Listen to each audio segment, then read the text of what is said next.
और फिर भी वित्त मंत्री का पेट नहीं भरता, हर समय कहते हैं और टैक्स लाओ और टैक्स लाओ। हर दिन उनका स्टेटमेंट रहता है ज्यादा से ज्यादा लोगों को इनकम टैक्स के नेट में फंसाओ, ज्यादा से ज्यादा लोग। 7,50,000 करोड़ रुपए हम हर साल टैक्स में भरते हैं, फिर भी सरकार का पेट नहीं भरता। राम जी कहते हैं कि फालतू खर्चे कम करो, उससे प्रजा का विकास करो।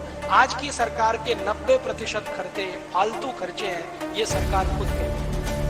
हमारी सरकार ने एक शब्द विकसित किया है, non planned expenditure, unplanned expenditure. ये सब फालतू खर्चे। फालतू खर्चे माने प्रधानमंत्री की पगार, प्रधानमंत्री का वेतन, प्रधानमंत्री के मंत्रिमंडल का वेतन, राष्ट्रपति का, मुख्यमंत्रियों का, राज्यपालों का, सरकारी अधिकारियों का, कर्मचारियों का, जिससे विकास का कोई काम नहीं। ये है अनप्लान्ड एक्सपेंडिचर। हमारी सरकार के कुल खर्चे का 90% यही खर्चा है, मात्र 10% प्लान्ड एक्सपेंडिचर है। राम जी इसको उल्टा कह रहे हैं, वो भरत को कह रहे हैं कि 10% खर्चा तो तुम्हारा अपना होना चाहिए सरकार का, 90% प्रजा के ऊपर खर्च होना चाहिए। अब श्री राम जी की कल्पना में मैं बजट बना रहा हूं, राम राज्य का बजट, और अगले साल आपको उस पर बात करूंगा कैसा बजट होना चाहिए, जिसमें 10% खर्चा फालतू का हो, सरकार पर हो, 90% खर्चा विकास का हो, तो बजट कैसा है। और वो कह रहे हैं तो बजट तो होता ही होगा, ऐसा तो नहीं है कि उनके राज्य में बजट नहीं होता होगा। तब समझ में आएगा कि राम राज्य का बजट कैसा होता है। फिर वो कहते हैं कि तुम्हारी जो सुरक्षा व्यवस्था का खर्च है वो तुम्हारे कुल खर्चे से 15% के ज्यादा नहीं होना चाहिए, अधिक से अधिक जब इमरजेंसी हो, और कम से कम 5% रहना चाहिए। फिर वो आगे कह रहे हैं कि तुम तुम्हारे राज्य के अधिकारी और मंत्रियों में क्वालिटी देखते हो या चापलूसी, गुण देखते हो या उनकी चापलूसी।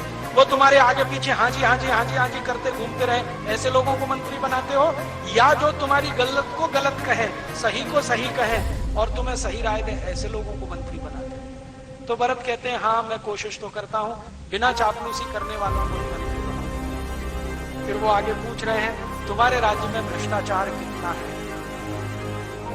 तो भरत कह रहे हैं मेरे राज्य का कुल खर्चा, उसका मुश्किल से 1% या उससे कम भ्रष्टाचार है। तो राम कहते हैं ये 3% के ऊपर नहीं जाना चाहिए कभी। अगर गया तो राज्य व्यवस्था पूरी बदलनी पड़ेगी। करप्शन है लेकिन 3% के ऊपर कंट्रोल रहना चाहिए। आज हमारे देश में कुल खर्चे का 70% करप्शन है आज की तारीख। फिर राम जी पूछ रहे हैं कि तुम्हारे राज्य में जो लोग चोरी करते हैं, अपराध करते हैं, बेईमानी करते हैं, उनको दंड देते हो कि नहीं। तो भरत कहते हैं दंड तो देता हूं लेकिन जेल में देता हूं। तो राम कहते हैं दंड जेल में नहीं, दंड खुले में मिलना चाहिए, मुकदमा जेल में चलना चाहिए। वो कह रहे हैं कि जिसको भी दंड दो खुले में दो, ताकि प्रजा को मालूम हो कि इस बेईमानी का, इस चोरी का ये दंड है। दंड खुले में दो, मुकदमा जेल में चलाओ। अभी यहाँ क्या होता है, दंड जेल में होता है, मुकदमा खुले में। माने राम राज्य का बिल्कुल रावण राज्य का हिसाब। फिर राम पूछ रहे हैं कि तुम प्रजा से सुझाव मांगते हो अपने बारे में, अपने राज्य की नीतियों के बारे में, प्रजा क्या कहती है। तो वो कहते हैं हाँ नियमित रूप से सुझाव लेता हूं। तो राम कहते हैं ठीक है। फिर वो पूछ रहे हैं कि तुम्हारे मंत्रियों का ज्यादा समय प्रमाद में, मनोरंजन में और मौज मजे में तो नहीं बीतता। तो राम को भरत कह रहे नहीं बीतता, मेरे सब मंत्री मेहनत से काम करते हैं, कोई मनोरंजन नहीं करता, कोई मौज मजा नहीं लेता। तो उनका ये आपके लिए नहीं है, मजा और मनोरंजन प्रजा के लिए है, राजा को नहीं करता। फिर वो आज हमारे यहाँ क्या होता है, प्रधानमंत्री महीने महीने भर की छुट्टी पे चले गए साहब, यूरोप के प्रवास में, राष्ट्रपति चले गए, मुख्यमंत्री चले गए, राज्यपाल चले गए। राम जी बोलकर गए कि राजा नहीं कर सकता, प्रजा करे तो ठीक है, राजा तो कर ही नहीं सकता, सोच भी नहीं सकता। फिर वो आगे प्रश्न पूछ रहे हैं कि क्या तुम्हारी सेना तुम्हारे पूरे अधिकार में है। हाँ। क्या तुम्हारी सेना तुम्हारे सब आदेशों को मानती है। हाँ। क्या सेना में तुम्हारे यहाँ कोई विद्रोह तो नहीं है। नहीं है। तो फिर तुम निश्चिंत हो सकते।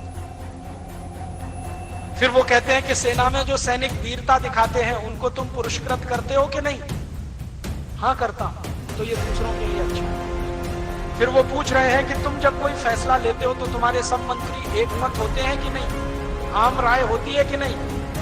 तो भरत कह रहा है कि नहीं, कभी कभी ऐसा भी होता है कि 50 मंत्री एक तरफ होते हैं, 51 एक तरफ होते हैं, या 49 एक तरफ, 51 एक तरफ, तो मैं 51 वालों की बात मान लेता हूं। तो राम कहते हैं ये अच्छा नहीं है, सबको एक राय होना चाहिए, तभी तुम्हारा राज्य ज्यादा दिन टिकेगा। माने 49-51 का राम जी ने रिजेक्ट किया है फॉर्मूला, और हमारी संसद इसी में चल रही है। जो 51 कह दे वो कानून, जो 49 ना कहे वो कानून, चाहे वो कितना ही सत्य हो।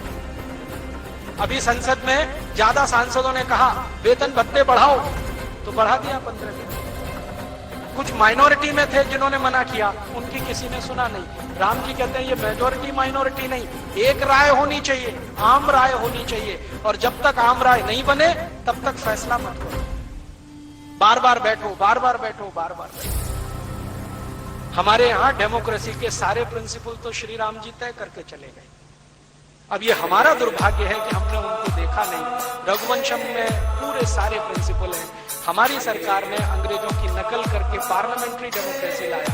जो श्री राम जी के राम राज्य की डेमोक्रेसी ले आई होती तो सभी शहीदों की आत्मा को श्रद्धांजलि हो गई। फिर ऐसे ऐसे उन्होंने बहुत अच्छे प्रश्न किए, और ये सारे प्रश्न इतने अद्भुत हैं कि एक एक प्रश्न पर मैं आपसे आधा घंटे 1 घंटे बात करूं विस्तार से।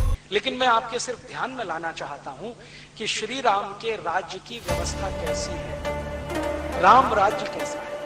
और राम राज्य कोई कपोल कल्पना नहीं है, ठोस धरातल पर खड़ी हुई एक अवधारणा है जिसमें गणतंत्र है, प्रजातंत्र। और राम जी ये सब प्रश्नों का उत्तर जब ले लेते हैं भरत से, फिर कहते हैं कि अगर तुम ये सब कर ही रहे हो तो राम राज्य ही चला रहे हो, इसलिए मेरे आने की जरूरत नहीं है। मेरी जरूरत तब पड़ेगी जब तुम रास्ते से निकलोगे। तब वो कहते हैं कि कम से कम आपकी खड़ाऊं तो दे दो, वो ही ले जाता हूं।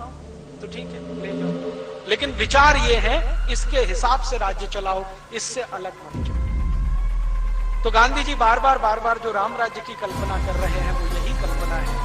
और मैंने कोशिश किया है कि ये राम राज्य की कल्पना जो छुपी पड़ी, क्योंकि इस पर बात नहीं हुई है, चर्चा नहीं, मैंने तो जितने राम कथा कहने और कहलवाने वाले लोग हैं सबसे बात की, किसी ने मुझे संतुष्टि दी, हर जगह निराशा। वो राम के दूसरे रूपों की बहुत चर्चा करते। राम बड़े कोमल हैं, राम बड़े दयालु हैं, उनकी आंखें बहुत सुंदर हैं, उनके हाथ बहुत सुंदर हैं, और अजान बाहु हैं, और इन वर्णों में वो घंटों निकाल सकते हैं, आपको रुला सकते हैं, हाँ आपके साथ वो भी रो सकते हैं। लेकिन राम की जिंदगी का जो असली कर्म है उस पे बात ही नहीं करते, बात ही नहीं। कई राम कथा सुनाने वालों के यहां मैं चुपचाप जाके बैठा हूं कि अब कहेंगे, अब कहेंगे, अब कहेंगे, अब कहेंगे, लेकिन बात ही नहीं। भरत राम संवाद की भी बात आती है तो राम ने गले से लगा लिया, भाव विहल हो गए, आंसू बहने लगे, भरत के भी आंसू बहने लगे, लेकिन ये जो मूल बात कर रहे हैं ये सब भूल गए। शायद उनके मन में इसको कहने की नैतिकता नहीं हो या हिम्मत नहीं हो, क्योंकि आदमी दूसरे को कहता है उससे ज्यादा अपने को कहता है। जब मैं बोलता हूं तो मुझे लगता है कि मैं दूसरों से नहीं अपने से बात करता, क्योंकि कोई भी बोलने से पहले अपने से मुखातिब होता है, अपने से बोलता है। शायद वो नहीं बोल पाते। और मैं पूरी विनम्रता से कहता हूं कि आज हिंदुस्तान में जो राम कथा हो रही है वो राम की कथा नहीं है, वो व्यापार की कथा है। उसमें कोई आपसे आएगा, बाकायदा डील करेगा कि भैया मुझको इतने लाख चाहिए, आप दे सकते हो तो आप कराओ, नहीं दे सकते तो मैं दूसरे से बात करूं। ये सुविधाएं चाहिए, ये सुख चाहिए, इतना पैसा चाहिए, इतना चढ़ावा आना चाहिए, उसके बाद ऐसा होना चाहिए, वैसा होना चाहिए, एसी मंच होना चाहिए। फिर रामचंद्र जी के बदगमन की कहानी एसी मंच से सुनाई गई। दुखों का पहाड़ टूट पड़ा राम पर, हम एसी मंच को बैठ के सुनाएंगे कि रामचंद्र जी को ये दुख है, रामचंद्र जी को। तो मुझे लगता है कि हम राम राज्य की तरफ बढ़ नहीं पा रहे हैं। राम की कथा का व्यवसाय भी जब इस देश में चल पड़ा है। मेरी ऐसी मान्यता है कि इस देश को इस राम कथा के व्यवसाय से निकाला जाए और इसको राम के राज्य की तरफ ले जाने वाला कोई प्रेरणा पुंज बनाया जाए। मेरा ऐसा मानना है कि 60 साल से राम कथा सुनने और सुनाने के बाद भी अगर हम में राम जी का चरित्र नहीं प्रवेश करता है तो इसको सुनने सुनाने से कोई फायदा नहीं। और मेरा ये मानना है कि अगर राम कथा सुनाने से इस देश में राम राज्य की तरफ बढ़ने का कोई एक कदम उठता है तो इसमें बहुत सार्थक है। तो मैं राम जी की कथा को इस दृष्टि से देखता हूं कि भारत की आज की समस्याओं का समाधान करे ये और इस देश में राम राज्य की स्थापना करे, तो जाकर इसकी सार्थकता सुनी। और शायद राम भी यही चाहते थे। अगर वो व्यवसाय और व्यापार वाले व्यक्ति होते तो ये प्रश्न नहीं पूछते कि तुम ऐसे पुरोहितों को सम्मान नहीं करना जो पैसे के लिए काम करते, उनको बाहर करना। ऐसे ही पुरोहितों का सम्मान करना जो किसी के घर का पानी भी न पिए, निस्वार्थ भाव से काम करते। राम आदर्श बने हैं, मर्यादा पुरुषोत्तम बने हैं तब जब उन्होंने महल छोड़ा है, सुख छोड़े हैं और अपनी सुविधाएं छोड़ी हैं, साधारण व्यक्ति के कष्टों को रहकर जीकर अनुभव किया है और उनके बीच में से ऐसे ऐसे लोगों को तपस्वी बनाकर खड़ा किया है जिन्होंने चक्रवर्तित्व पद संभाला है, तब वो मर्यादा पुरुषोत्तम बने।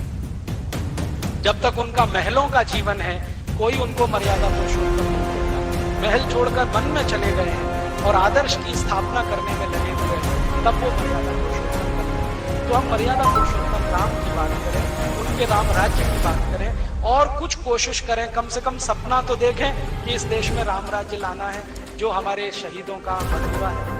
गांधी जी तो कहते थे कि आजादी की बात कुछ करना है तो राम राज्य लाना। तो मैं मानता हूं कि हम सब मिलकर अगर इस राम राज्य को लाने में थोड़ा भी लग जाएं तो कोई मुश्किल नहीं है कि अगले 3, 4, 5 वर्षों में ये राम राज्य नहीं आ जाए। और इस देश के हर नेता से, प्रधानमंत्री से, मुख्यमंत्री से, राज्यपाल से एक ही प्रश्न पूछे, तुम राम राज्य के लिए कर क्या रहे हो? राम जी कहते हैं कि 10% खर्चा फालतू, 90% विकास का तुम कर रहे हो। नहीं कर रहे हो तो छोड़ दो कुर्सी, हम किसी ऐसे को लाएंगे जो राम राज्य स्थापित कर दें। तो मैं मानता हूं कि इसको एक अभियान हम लोग कोशिश कर रहे हैं, एक स्वदेशी अभियान इस देश में चलाने की, लेकिन एक अभियान ऐसा भी चले जो राम राज्य की स्थापना इस देश में कराए। ऐसी भावना के साथ आपको सबको धन्यवाद देता हूं। राम जी की आखिरी बात कहते हुए खत्म करता हूं, जो कभी भूलिए मत। जब विभीषण को राम जी राजा बना रहे हैं और सोने की लंका विभीषण को सौंप कर जा रहे हैं, तो विभीषण उनको कहते हैं कि आप यहीं रह सकते हैं, मैं आपके नीचे काम कर सकता हूं, कोई मुझे तकलीफ नहीं है, आप सम्राट रहे, राजा रहे, मैं आपके नीचे रहूं। तब राम जी कहते हैं जननी जन्मभूमिश्च स्वर्गादपि गरीयसी, कि मेरी जो मातृभूमि है वो स्वर्ग से भी महान है, इसलिए मुझे लौटना तो मातृभूमि में है। तुम्हारी ये सोने की लंका तुमको मुबारक है, मेरे लिए तो ये मिट्टी के समान है, मेरी तो मातृभूमि स्वर्ग से भी महान है। ये बात हम कभी ना भूलें।